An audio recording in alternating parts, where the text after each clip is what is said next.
Welcome to another episode of Unscripted. This is the Kelly Cardenas podcast, and honestly, attitude determines altitude, and attitude is everything. I've got a couple questions from a bunch of you. Well, a couple questions from a few of you in the last couple days. First of all, people were like, why should I listen to Proverbs anywhere away? Why are you reading from it? So just divine inspired word of God, 3,000 years strong and written 3,000 years ago, and all the principles in it. What's amazing is that the principles 3,000 years ago are applicable in every area of our lives today, in our business and our relationships and all of our lives, our friendships, everything like that. But what I always say is test it. Test these things that we're talking about, this age-old wisdom, which is amazing. So again, 3,000 years ago, it was written. This was before Jesus was on the earth.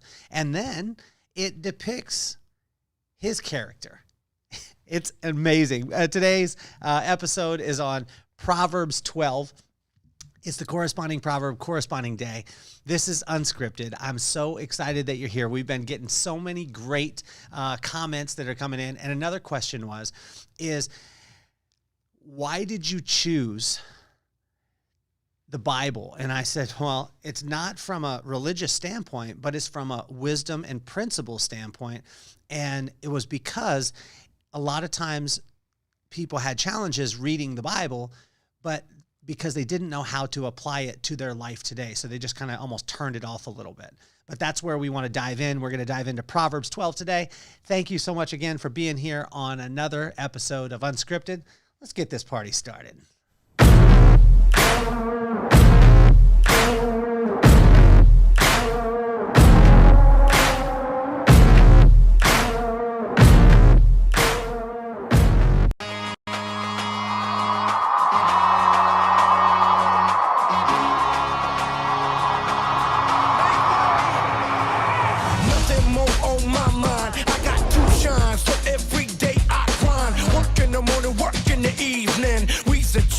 Cause we believing it's for certain. We put the work in.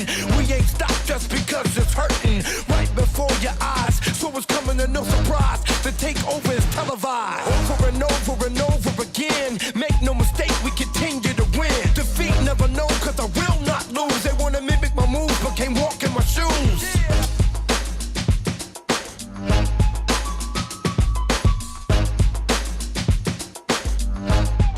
Welcome back to Unscripted, Proverbs 12. I want to thank every single one of you who's been watching, been rocking with us. If you want to go back to episode 319, we've been doing the corresponding proverb, corresponding day. It is January 12th, and we're going to do Proverbs 12. What I invite you to do is send in your questions too.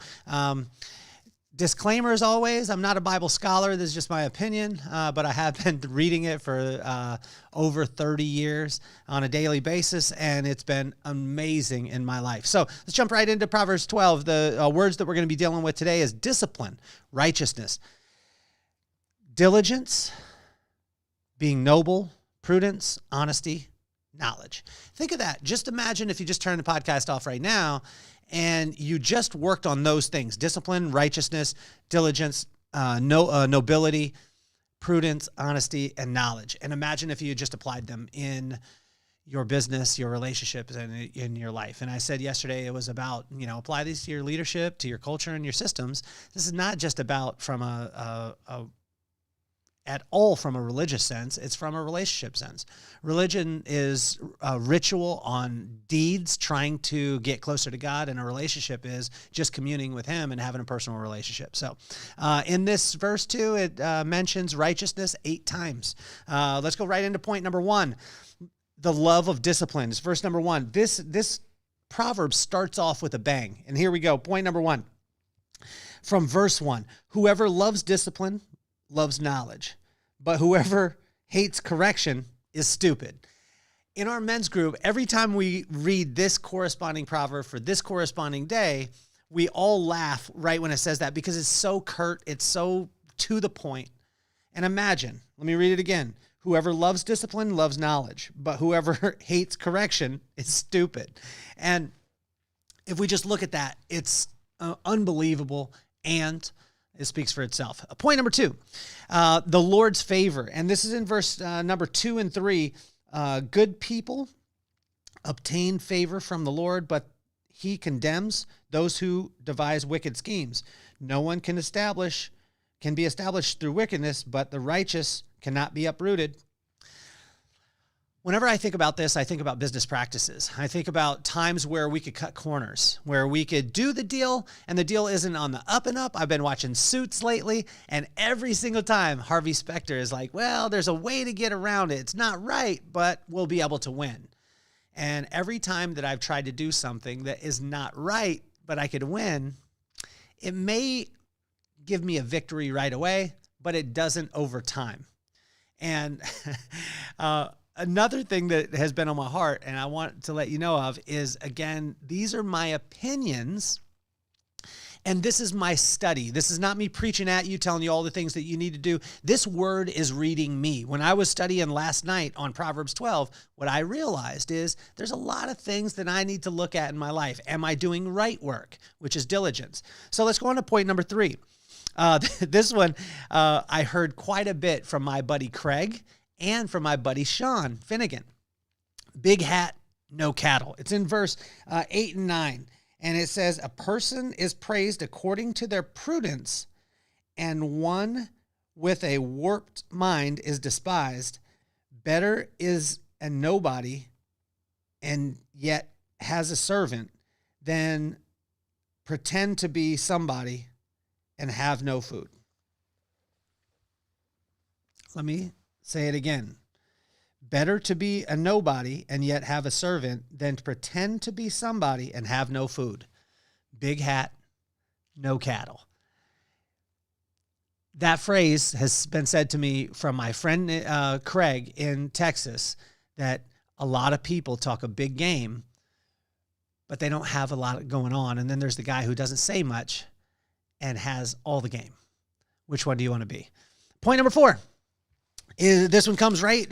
Tim Story has said this to me over and over and over again. He says, those who work their land will have abundant food, but those who chase fantasies have no sense. Work your land. This is what Tim Story has said to me over and over and over again.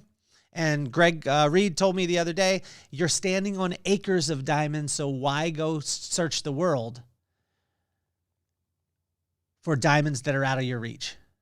You're standing right on top of it. The book, 3 Feet from Gold, the concept, 3 Feet from Gold, that came from Napoleon Hill. Guess where it came from, guys? In verse 11 in Proverbs 12. Let's go on to point number 5. Point number 5 is speak life and work hard. That's what I noticed was the theme of the whole entire proverb today was to speak life, meaning speak directly into someone, use their name and use specific acts or things that they've done that inspired you, and then just work your land.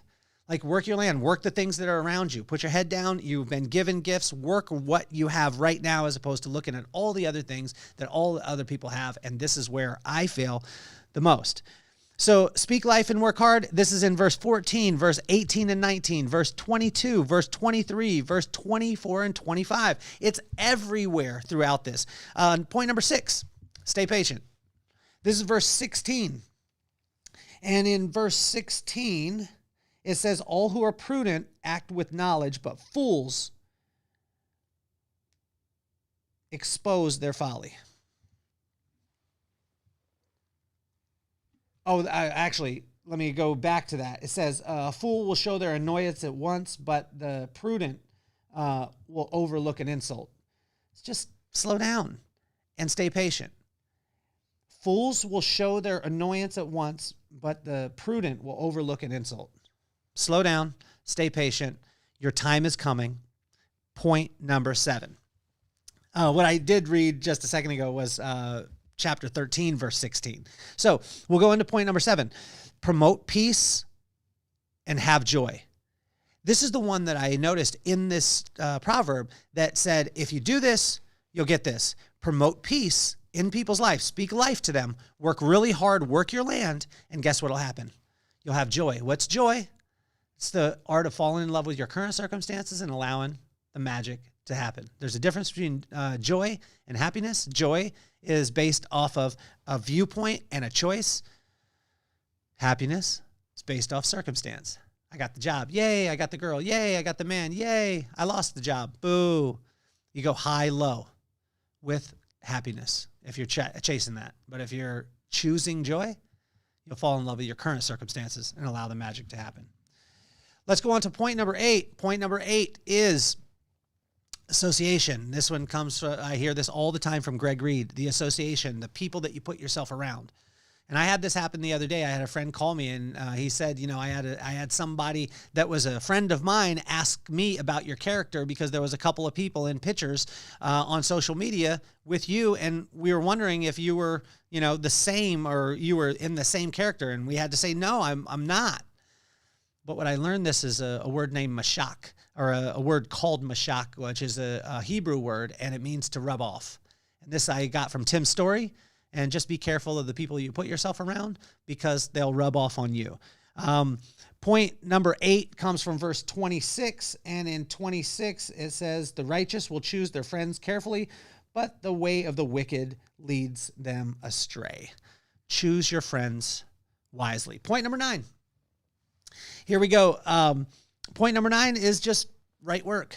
It's in verse 27. The lazy do not roast any game, but the diligent feed on the riches of the hunt. When we're lazy and we're not doing right work, we could be lazy but busy at the same time. And this is where I've been at times in my life where I am lazy because I'm not doing the right thing. I'm not doing the thing that I should be doing. I'm just keeping myself as busy as possible. We went over this a couple of verses ago or a couple chapters ago, motion versus action. Motion is just busy.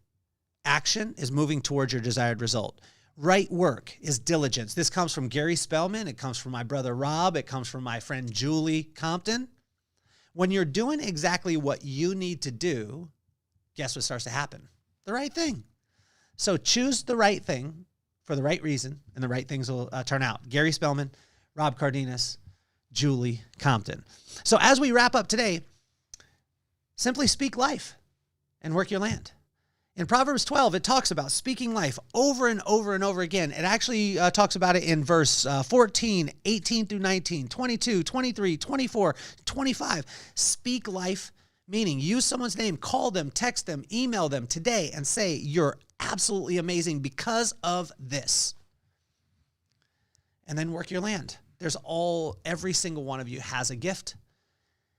And when you start working and walking in that gift, you bless every single person around you. And then their superpowers will fill in for your weakness. As I finish up today, I had a question come to me from Mr. David Hamilton, probably one of the wisest men and one of the biggest inspirations in my life. Not because I would say that number one was my pops and my number one was my mama and pops. I got my brother in there, I got my wife, but I tell you, David Hamilton is up there in my book. And he called me or texted me yesterday and he said, what is the difference in 5 words or less between righteousness and unrighteousness? I had to think about it for a little bit. And I had to pray about it. And what I came up with and what God gave me was not listening to God. I hope you had a great time on Unscripted today, Proverbs 12. Make sure that you speak life, that you're working your land, and that you tune in again to Unscripted. Send in your questions. This is a study. This is a thing that we're going through together, and I want to tell you how much I appreciate your time and appreciate your energy and attention. It never goes unnoticed. You're incredible. I appreciate you. Be encouraged today. Peace, love, and soul. I'm officially off the hot seat.